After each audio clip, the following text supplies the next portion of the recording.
la deuxième épouse de Johnny Hallyday sort de son silence. Si elle a longtemps refusé d'évoquer son histoire d'amour avec le taulier, Babette Etienne a finalement choisi de la raconter dans un livre.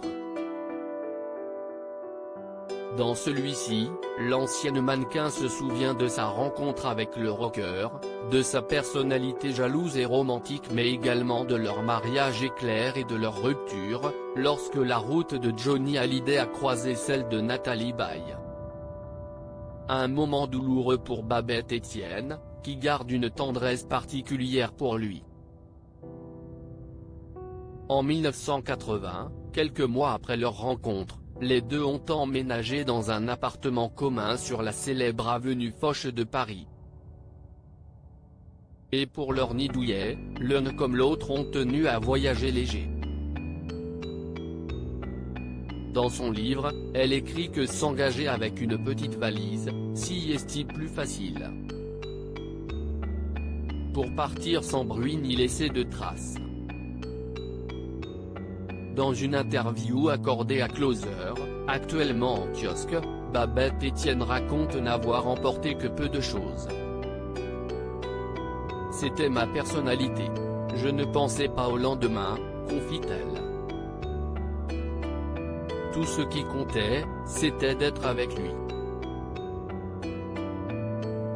Et Johnny ne s'est pas chargé davantage, lui-même n'avait pris que ses cassettes vidéo.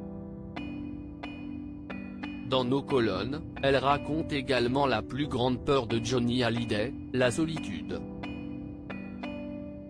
Une peur primaire de l'abandon qui ne l'a jamais quitté, nous explique-t-elle. Une phobie héritée du fait d'avoir été ballottée dans sa jeunesse. Durant leur relation et leur mariage, la personnalité de Johnny Hallyday a changé le quotidien de son épouse. Il était excessivement possessif, jaloux même, souligne Babette Etienne auprès de Closer. Après seulement quelques mois de mariage, les deux se sont séparés lorsque la route de Johnny a croisé celle de Nathalie Baye à Saint-Tropez. Persona non grata à ses obsèques, c'était un cataclysme intérieur, parce que rien ne m'avait annoncé la fin de l'histoire, raconte Babette Etienne dans nos colonnes. Il ne me donne soudain plus aucune nouvelle, je suis toujours sa femme, pourtant, il n'était peut-être pas fier de ce qui se passait.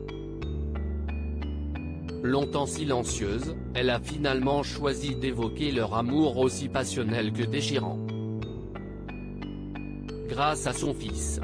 Mon fils de 31 ans à qui je décrivais le Johnny si romantique que j'ai connu, nous raconte-t-elle. Et puis, notre histoire a toujours été minimisée. Ne parler que de nos 3 mois de mariage, alors qu'on a vécu 3 ans ensemble. Nous étions chacun le socle de l'autre. Séparés au début des années 1980, Johnny et Babette n'ont pas gardé contact.